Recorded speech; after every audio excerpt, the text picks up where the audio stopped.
attendees, we're going to give it one more minute for everybody to get into our session. Um, but we're so glad that you're here. Please share in the chat where you're coming in from. That would be great. Thank you.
I think that we can go ahead and get started. My name is Sydney Lockhart, and I'm your host from Birthing the Magic. And this is our third of four sessions of the whole U series, where we have Dr. Lee here to go over some different topics with us. So last week we talked about movement. The week before that we talked about nutrition. This week we're going to be talking about stress. And next week, same time, same place, we'll be talking about community and its importance in motherhood and pregnancy. So to give you a bit of a background on Dr. Lee, and then I'll hand it over to her so that she can tell you even more about the amazing work that she does. Dr. Lee is the co-founder of Enrich Health Maternity Wellness Center. She has over 20 years of clinical experience, including work with underserved populations in Chicago. She has championed midwifery care and natural approaches to maternal health and has extensive training in integrative medicine with a focus on caring for the whole person, mind, body, and spirit, which is exactly why she is here, giving us incredible information. So if you're new here, I'd love for you to learn more about Dr. Lee and all of her incredible work, and hopefully you'll find this session very helpful and important, so that you can tune in next week and hear even more from her. Dr. Lee? Thanks, Sydney, and thanks, Marie. It's great to be here. This is my favorite topic, stress, and how do we manage our stress? So I want to start this off while Sydney pulls up the presentation to just kind of settle in. We're going to use a tool, our breath, to be here in this moment and release the day, release our worries, and kind of release our stress. So if you're sitting, kind of sit up tall in your chair. If you're laying down, totally fine. Get comfortable. Get both of your feet kind of rooted in the ground. Feel that ground underneath you. And then just let your shoulders relax and let your upper arms kind of relax. And then just feel what it's like as the muscles just start to let loose. I'm going to ask you to put your hand on your belly so we can really make sure we're getting some good breaths. So I want you to take a breath in through your nose and push your belly out as you're breathing in. And make it a nice deep breath.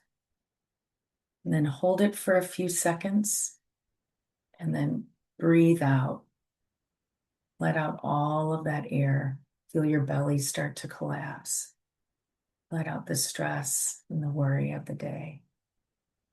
Then take in another big breath through your nose and push out your belly.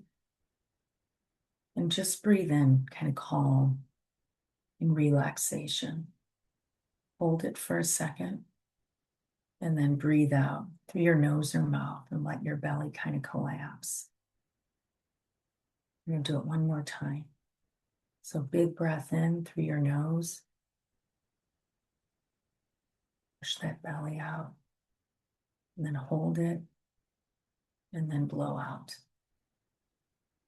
And you can kind of let your hands relax. Open your eyes. And here we are for a talk on stress reduction.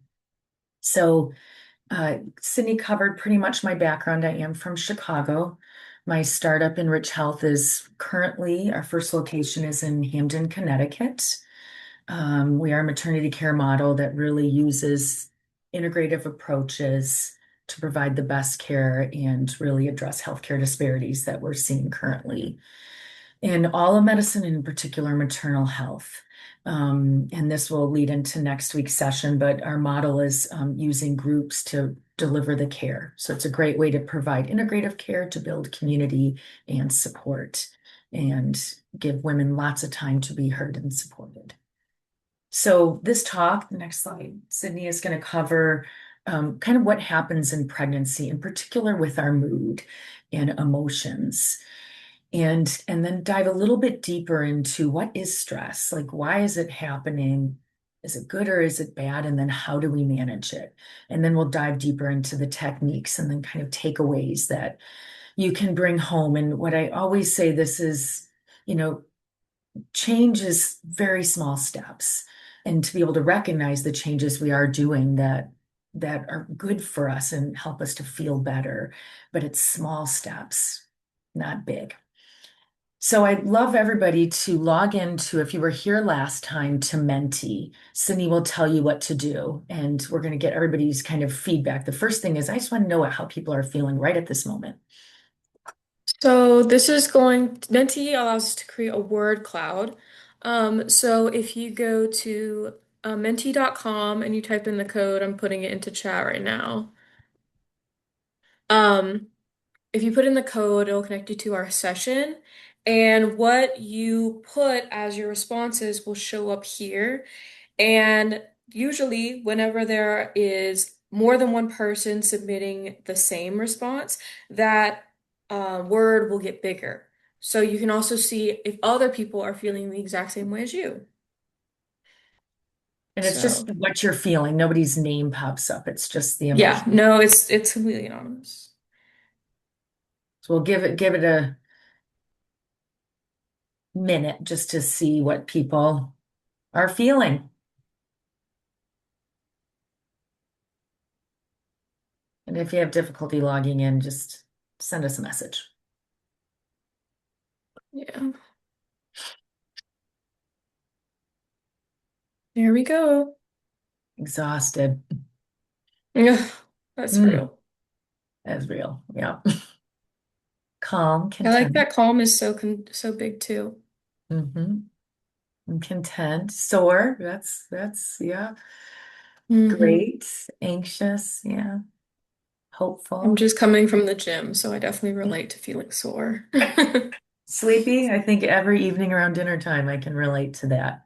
So this is Hmm. great. So we see anxious, relaxed, hopeful, busy, sleepy, stressed, exhausted, motivated, inspired, happy. This is great.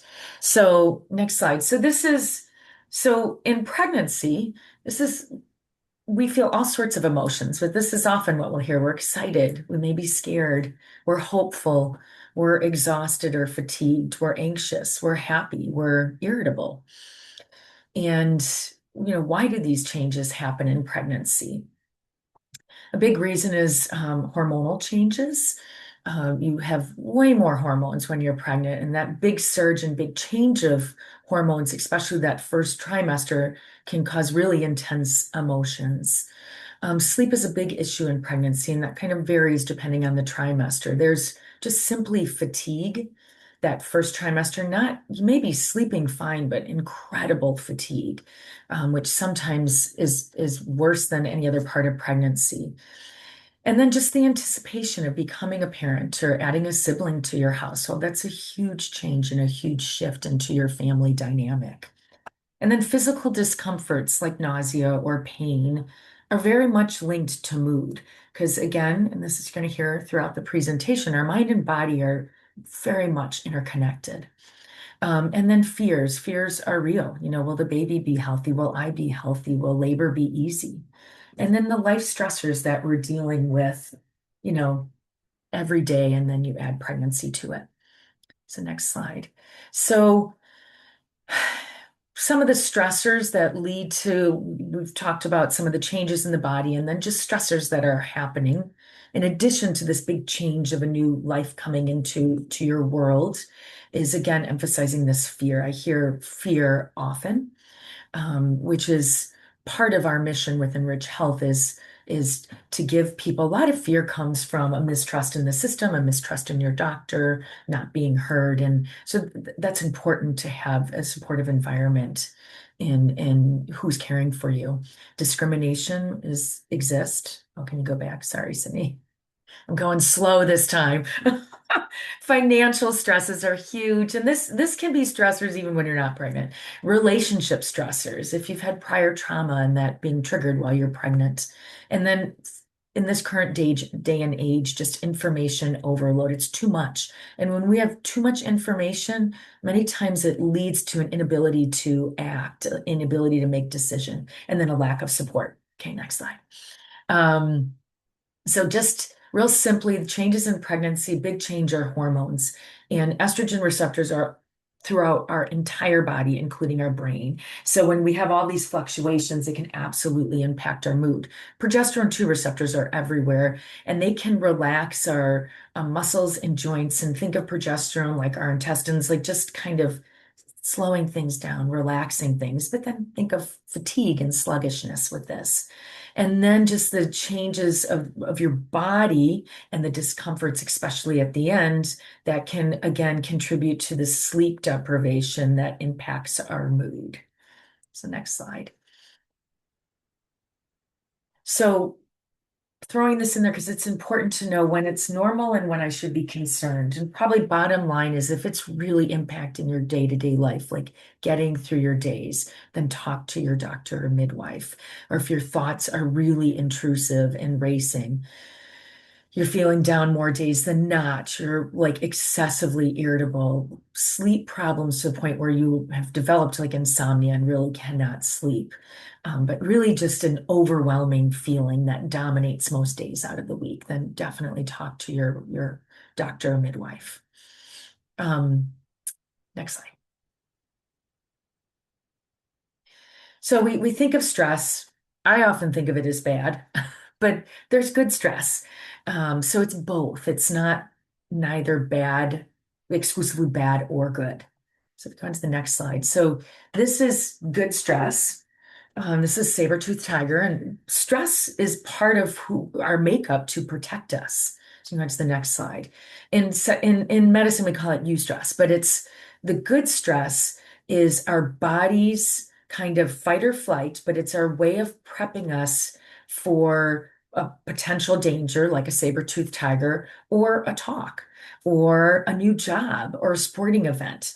It helps our body prep for it. It makes us more alert, our heart rate goes up, our breathing, our lungs kind of like airways expand, letting in more oxygen so we can focus better, we perform better, and we're ready for that task. And that acute that's this good stress actually helps with our immunity. It actually fights infection and it's good for our mind. So the problem is, go to the next slide. When we are stressed, we really are out of balance, and our body wants to naturally go back into balance. And the world we live in many times stops us from doing that. And what happens is these more acute stressors then become chronic, and then it becomes distress. And this is when it persists, and this becomes the unhealthy stress. And this you can think of for many reasons, especially in the world we're living right now, but in our homes, if there's real financial difficulties, work instability, personal conflicts, like difficult relationships that it's only escalating, not getting better. So what happens when this becomes like chronic is it has an impact on our body. It wears us out. We become fatigued. We can become depressed. We can't concentrate. We can't really finish tasks, and ultimately can affect our heart in particular. Um, so how do we recognize it? We're tired all the time, even if we're possibly sleeping, like our moods just feel very unstable. And then we have these chronic headaches, chronic stomach pains. And we may start to gain weight or lose weight. So when we look, I always like to dive into a little bit of medical because I think you hear these words all over the internet, and I see Sydney popped up cortisol. So it's a whole um, system feedback loop in our body from our brain down to our adrenals through our whole body. And the main hormone that's released in stress is cortisol. You also have, on the next slide, Sydney, when we're in this, so when we're stressed, that fight or flight, that is our sympathetic nervous system that is activated. That's what makes our heart rate go up. That's what takes the blood away from the gut and focused on muscles in our brain to get us ready to fight. So it's referred to like as the gas pedal, and it's everything we talked about. It helps us breathe better, more alert. Our eyes, our pupils dilate, our brains become more focused. So when we're in this fight or flight, go on to the next slide, now we have to switch. We have to now get back into balance, and that is moving to what we call rest or digest, which is the parasympathetic nervous system, which is the vagus nerve, which also is all over the internet. If any of you have heard of the vagus nerve, this is what calms us. This is what helps us digest better. This is what like actually shrinks our pupils, and it gets us into a calm and relaxed state. So so this is basically what I said. So this is the brake. Sympathetic is the gas. So we need everything to kind of calm down now, and then we go back into balance. So vagus nerve, this is kind of the first tool that I'm going to talk about is stimulate. How do we stimulate our vagus nerve? Um, we're going to talk a bit about meditation. That breathing exercise is a form of meditation. I'll explain it a little bit more. Um, Laughing, socializing, singing, humming. When we're singing, we're actually stimulating and humming really, and then that vibration or gargling stimulates the vagus nerve. It runs the whole length of our body. Massage is really great. There's all sorts of ways to stimulate. They have new devices that you can stimulate your vagus nerve.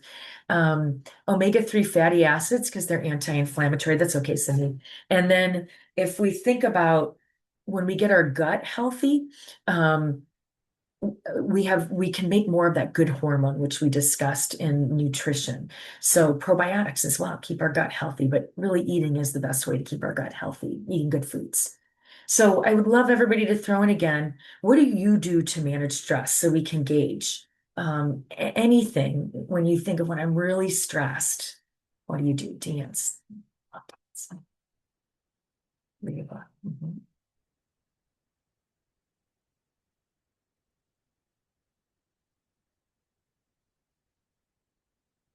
Mhm. This is great. Rest, yeah.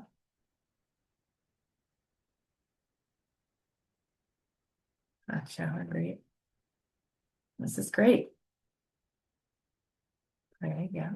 It's a form of meditation too.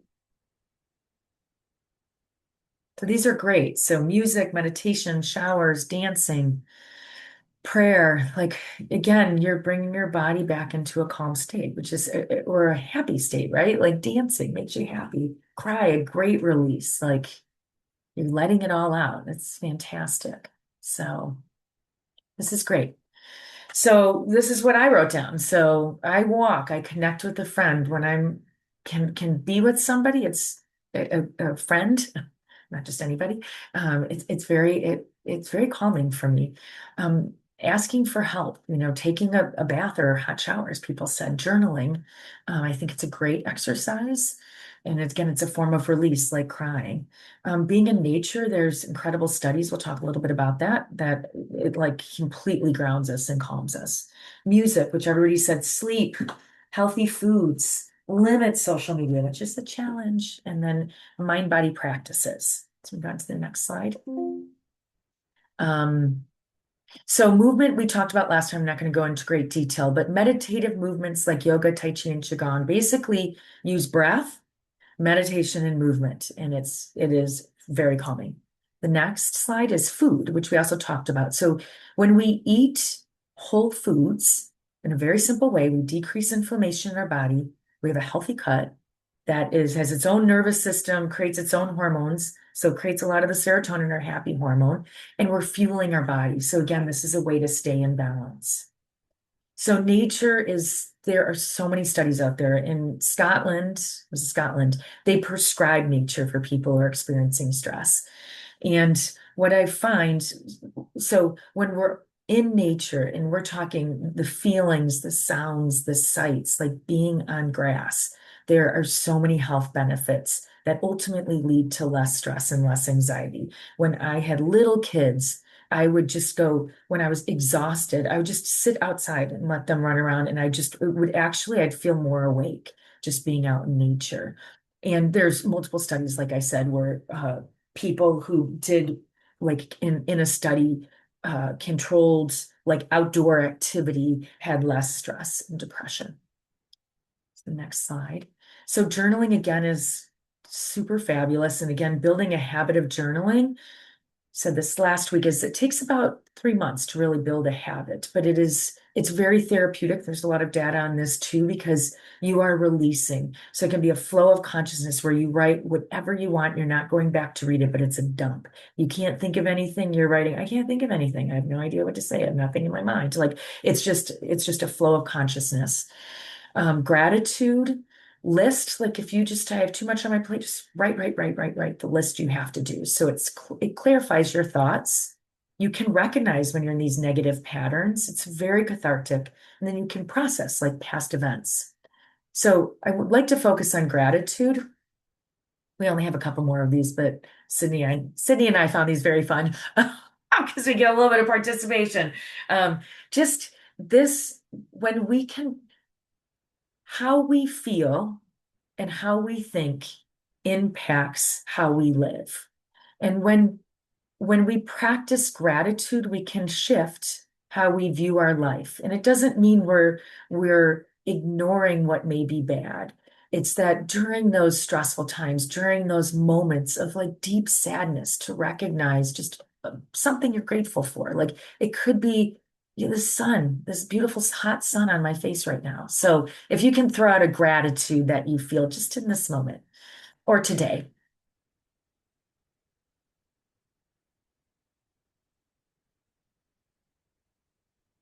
Mhm.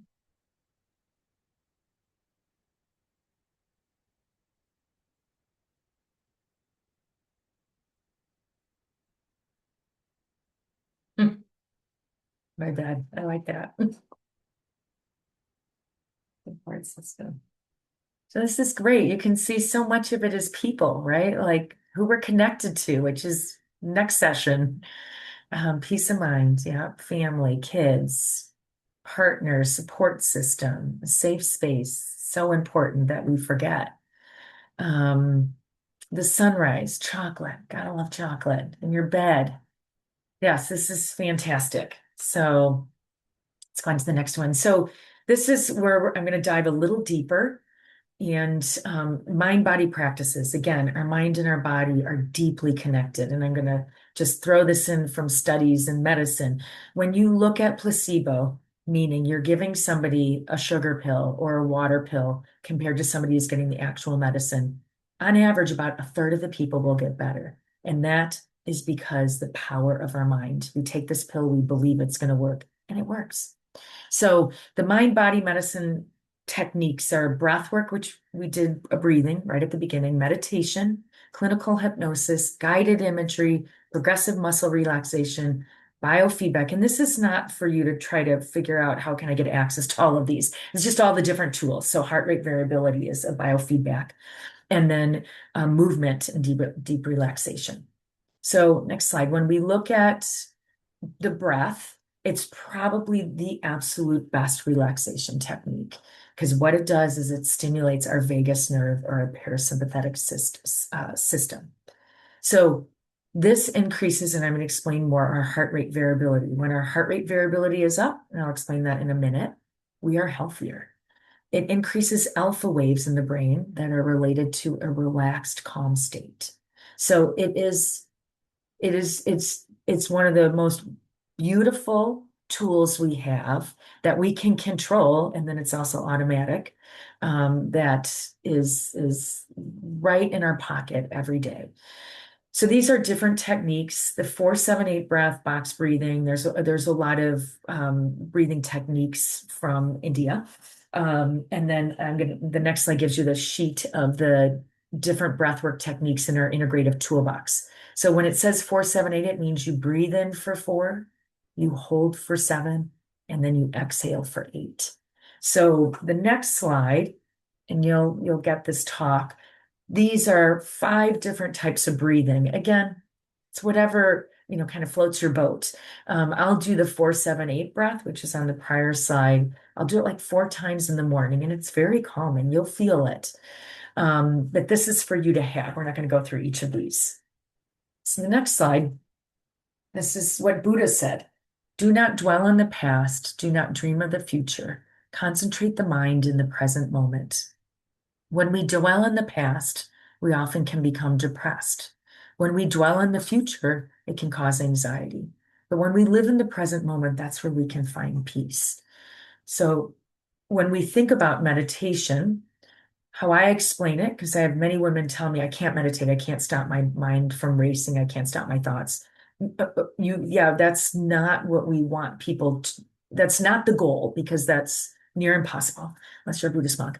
The goal is to help us get back into this moment. That's why when we breathe and we focus on our breath, we're back here. And your mind's going to wander, and then you're like, you breathe again, but you be easy on yourself. So this comes from India from, years and years ago. And just to compare, the mindfulness is this practice of is of practice of awareness, whereas meditation is the tool to become aware. So when we look at mindfulness, so meditation is a form of mindfulness. It decreases inflammation.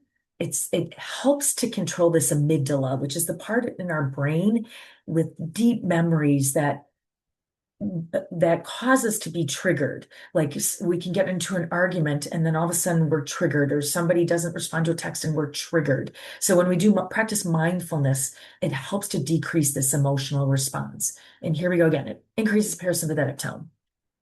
Um, so less stress. So next slide. So this is what Thich Nhat Hanh, I love him. He's written many books. He's passed now. He's a Buddhist monk. He has a plum village in France. This is how he describes mindfulness. He says it's a kind of energy that we generate when we bring our mind back to our body and get in touch with what is going on this present moment with us and around us. We become aware of our breath. We come home to our body, fully present for ourselves in whatever we're doing. So the heart rate variability, again, a little medical, but you're going to see stuff on heart rate variability too. So if you look at the picture on the right, it's basically the difference in time between each beat. We want it to vary because that means we have good parasympathetic activity going on. When people have higher heart rate variability, they're less stressed, they're less anxious. And there are tools to help increase your heart rate variability. You can see this all overlaps. A lot of it is stimulating the parasympathetic nervous system. So next slide. And that's just another picture. So heart rate variability, when we increase it, this helps us get into a coherent state, which is really our heart, our mind, and our emotions are aligned and in sync. So from here to here, we're in this nice rhythm. And what can create that? It's a lot of what we do for stress, right? Like joy, love, appreciation, kindness, compassion, right? So the dancing, the walking, being with friends. So if you look at this next slide, um, like a coherence technique, again, again, a lot of overlap, is where we focus attention in our heart, and we're not going to do this because I'm going to do another guided imagery with you, but you imagine like your heart, kind of your breath flowing in and out of your heart, and nice and slow, deep breaths. And then you start to bring up in your mind somebody that you love and the feelings that go along with that, or a special place. And then you start to feel this calm and ease. So you're just connecting these two. So guided imagery, is another form really of meditation, but it's where you're imagining a very peaceful place and you're using all of your senses to experience this place. And then by doing this in your mind, your body starts to respond to that. It becomes calm. Anxiety lessens. Your parasympathetic tone is increasing. Your sleep is better and your pain is less. So we do have time. I want to do, if everybody's up for it, a guided meditation that I had discovered, that guided imagery that I find I'll do sometimes at night when I'm trying to fall asleep. I think it's kind of beautiful. So I would like, it's called Grandma's Home, but it can be a home that was special to you when you were younger. Um, so it could be your home if you moved a lot and you have special memories of your home as a child, or any relative or a friend or a church, but a place that was special to you from your childhood. So I want everybody to again get comfortable in their seat. And if you're comfortable, to close your eyes and have your feet both on the ground, or if you're laying down, that's totally fine. And take again that slow, deep breath in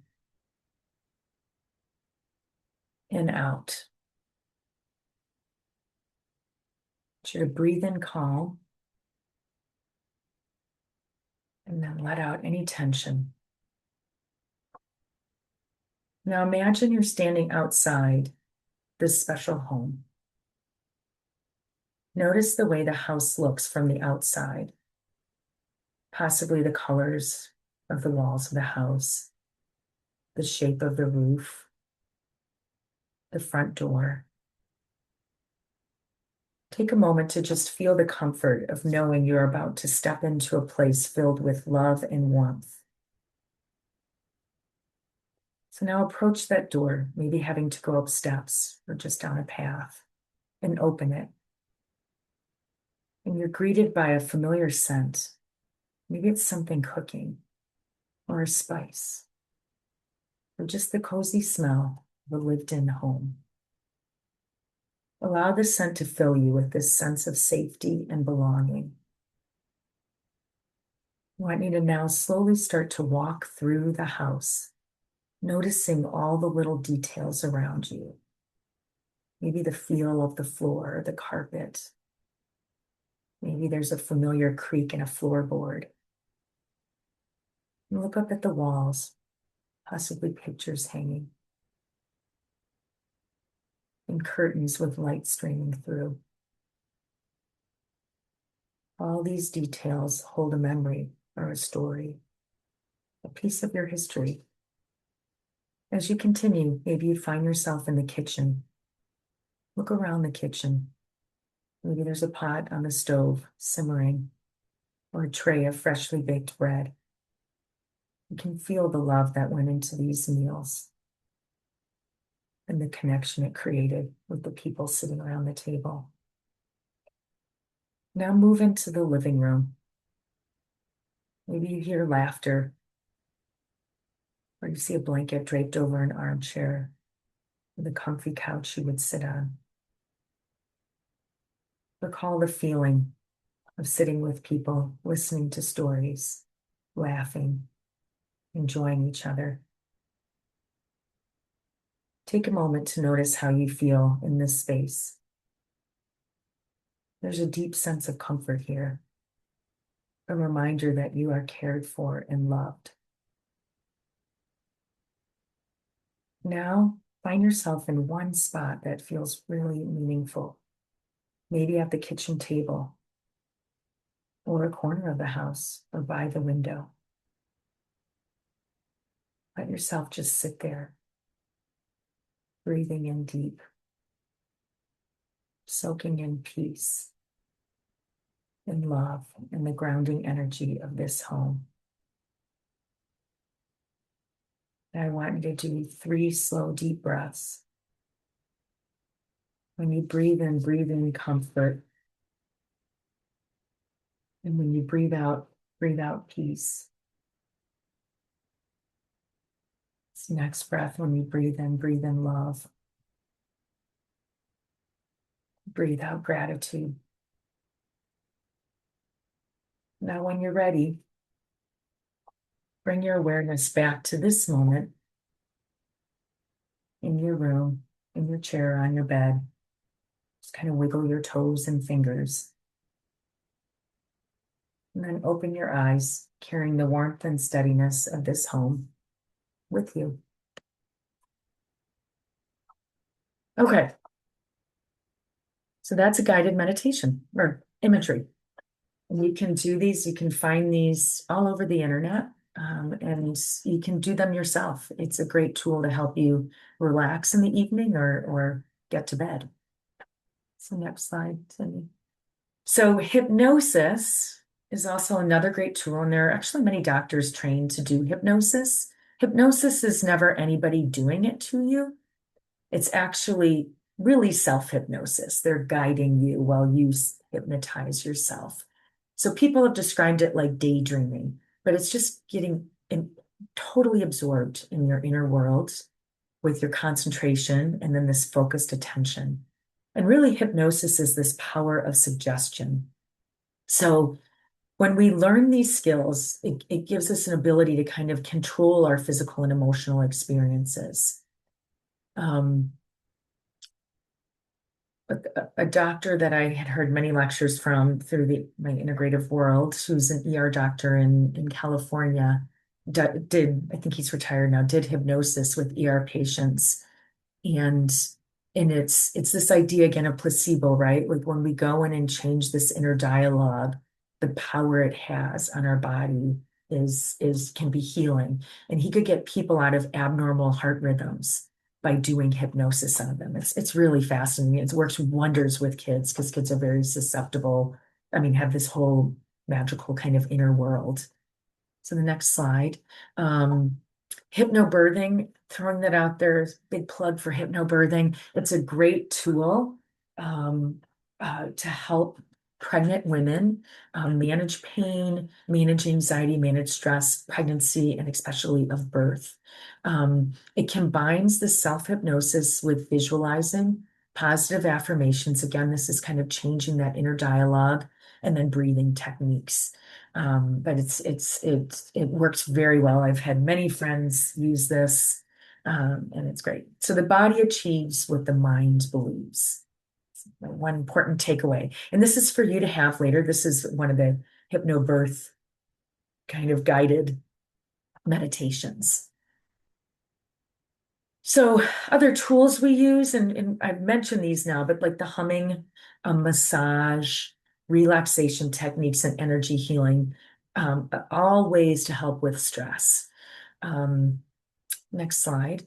I'm going to focus a little on acupuncture because acupuncture, I think, is underutilized, and there's so much data out there on acupuncture as a way. It is great for all sorts of conditions, but in pregnancy, it helps with pain, nausea, headaches, vomiting, stress relief, constipation, hemorrhoids. We use it to when babies are breech. Some good studies use moxibustion, which is Chinese medicine, helps to turn the baby. So it's a really great tool. So acupuncture is part of traditional Chinese medicine. And it's the theory that we have qi, our vital energy that flows through our body. And when our qi is blocked, then disease happens, right? Or physical problems happen. And so using acupuncture, we can use needles, heat, or pressure. We help this qi flow again. So it is really great. Many states cover if you have like we have large percentage of patients with Medicaid at our clinic, and there are like 6 clinics that accept Medicaid. So it's just know it's out there and it works really well. Relaxation technique. This is another great technique to relieve stress, and it's demonstrating the mind-body connection. So really what you're doing in a really simple way is you are tightening your muscles, like contracting them. And there's the body scan meditation does this, and it's really calming. And when people do the body scan meditation, they often fall asleep. But so you can start from, head moving down to your toes or from toes moving up. But even right now, if you squeeze your hands and you do it for about 10 seconds and then you let it relax and then you pay attention to how those hands feel, you can feel warmth, like, and you feel calm as those muscles relax. And what happens is that it contracts, you constrict the vessels, and then you release, flow increases, it actually slows down, and it creates this calming sensation in our body. It feels really good. And this is a tool I would recommend using at night again if you're having a hard time falling asleep. So you tighten muscles 10 seconds and then you relax and you just move up. So you squinch up your face and then you let it relax. You squinch up your shoulders and let it relax, and you move through your whole body. So that is a very broad overview of the different tools that all are valuable. My tool that I do often is meditation, um, and journaling. Those are my two favorite tools, but they're all great. So, what is the challenge to doing this, right? Like I could tell you, take 4 breaths every morning, like you'll feel really, really calm, right? And it's 1 minute of your time, and it's so challenging, I would say, for majority of people to incorporate this in their day. So sometimes it's just to get motivated. It's really hard to like try something new and keep doing it, and to maybe not necessarily feel like great impact until you've done it for a while. The other is time. Like every bit of time sometimes can feel challenging. And then a lot of times we just don't understand what we're supposed to do. And then we're like, I don't know how to do it, so I'm not going to do it. And then, when you look at some of these tools, like let's say, for example, acupuncture, again, so much is out there, yet sometimes we don't know how to access any of it. So sometimes it's really trying to figure out where can I go to either learn these skills or to access like an acupuncturist or an energy healer, somebody that can work with me to, help with my stress. So my final tips and takeaways would be gratitude is to me a practice that if we develop, it will shift our perspective in our life and will shift our mood, and makes us less stressed. And it can be simple. It can be writing it down or saying it before you go to bed, like 3 gratitudes. Um, Taking breaths, meaning if you notice you're feeling really stressed, to just sit down. And I think it's good to put your hand on your belly so you know like that you're breathing right and you're really breathing deep, not like this, 4 or 5 times. Keep moving. Like I said last time, I think even just step outside and get a breath of fresh air, it will invigorate you. Laugh and stay connected. And then, big fan of dancing, singing, humming, cooking, playing with your children, even when you're walking outside. So, last one is, what out of all of this sounds interesting to you, or do you feel like you could possibly take home with you today?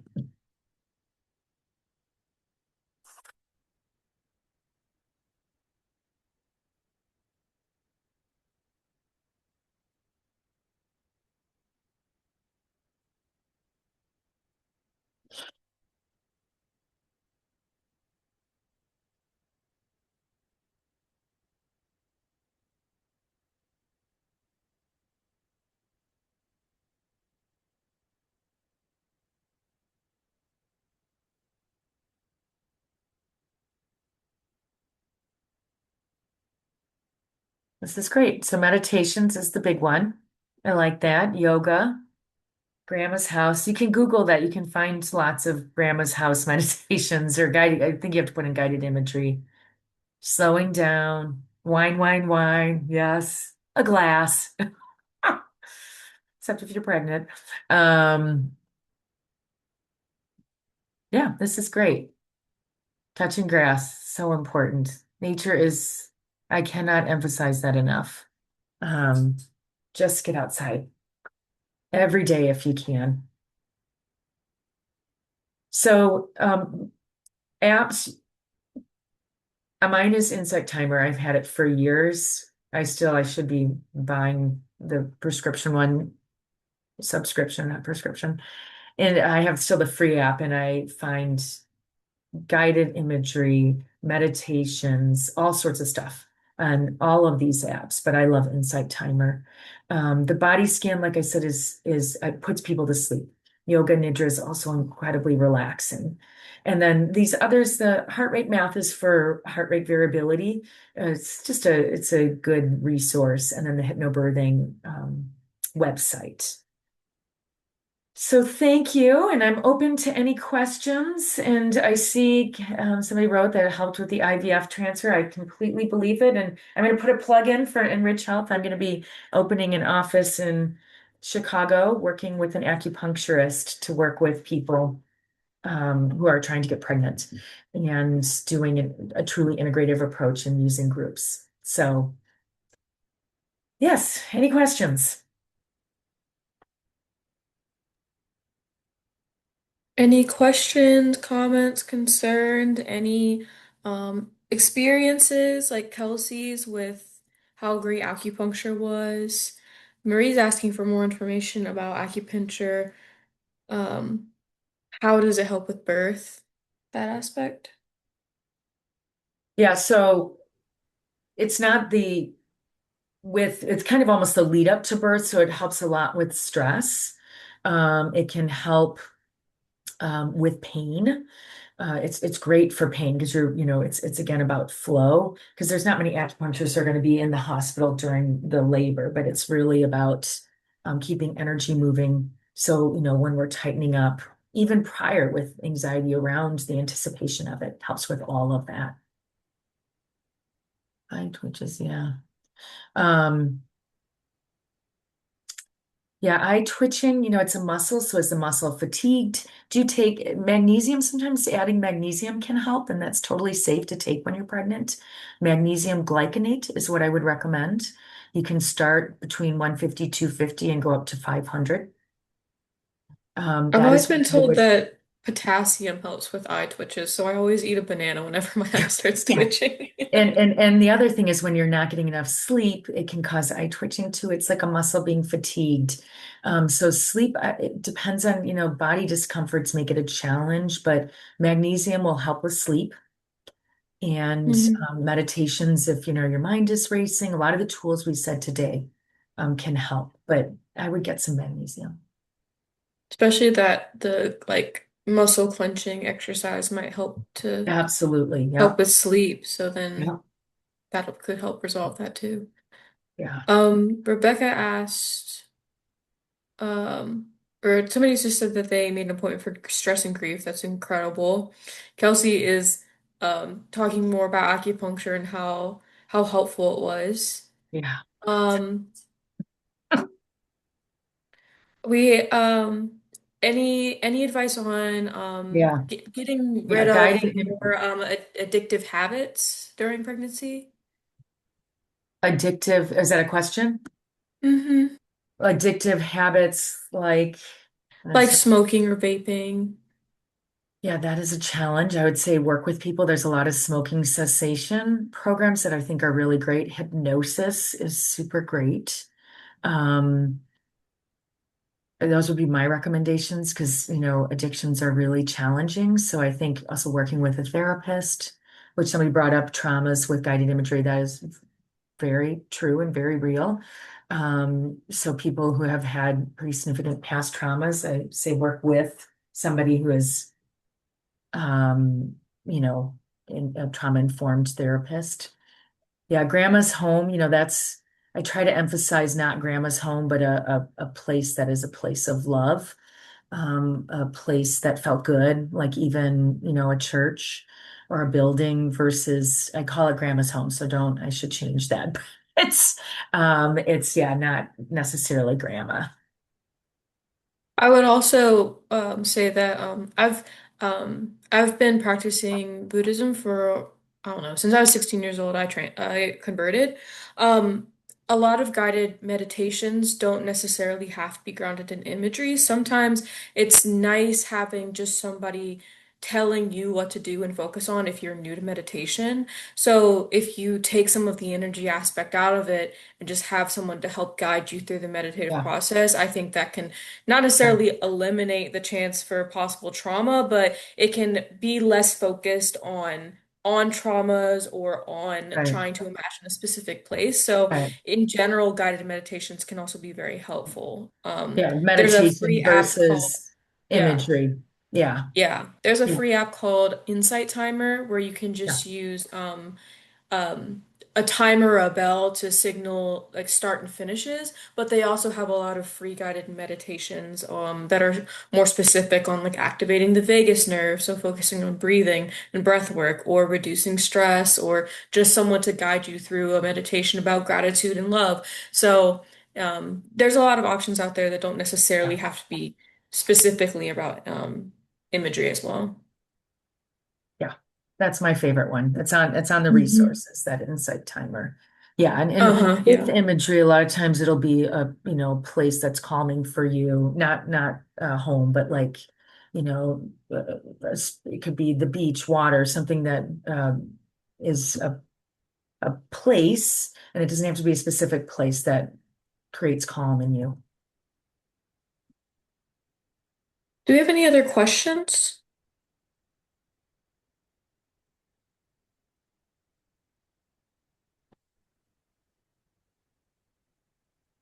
I'm not seeing anything. Oh, how does stress impact pregnancy? I mean, we talked about that some. I mean, I know that Dr. Lee, can probably speak more on this, but um, I think that I think in general it can overall just slow you down, make you more fatigued, tired.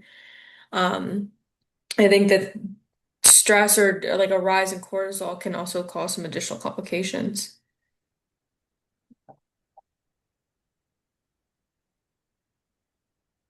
Genetics. Genetics, yeah. So yeah, I don't know, Marie, if you were getting at like negative impacts. I mean, Hmm.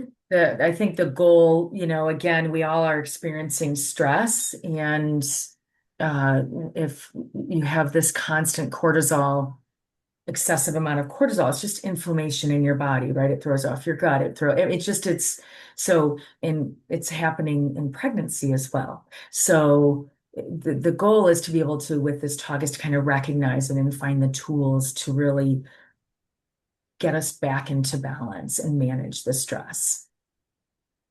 So.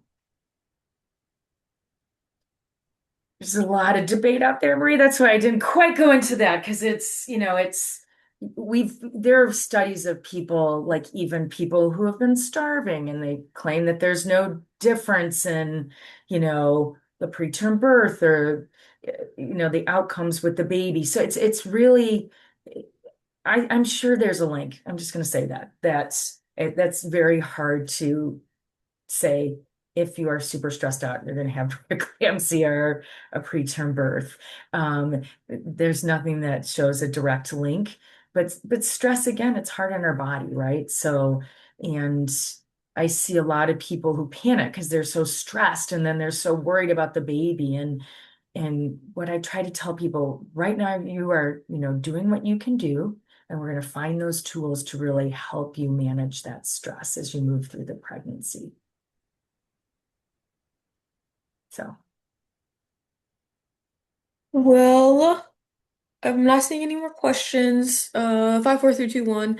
Um, as a reminder that next Thursday at 7:30, we will be having our last session that will talk a lot more about community, um, and how we can rely on each other and have a great support system, before, during, and after pregnancy.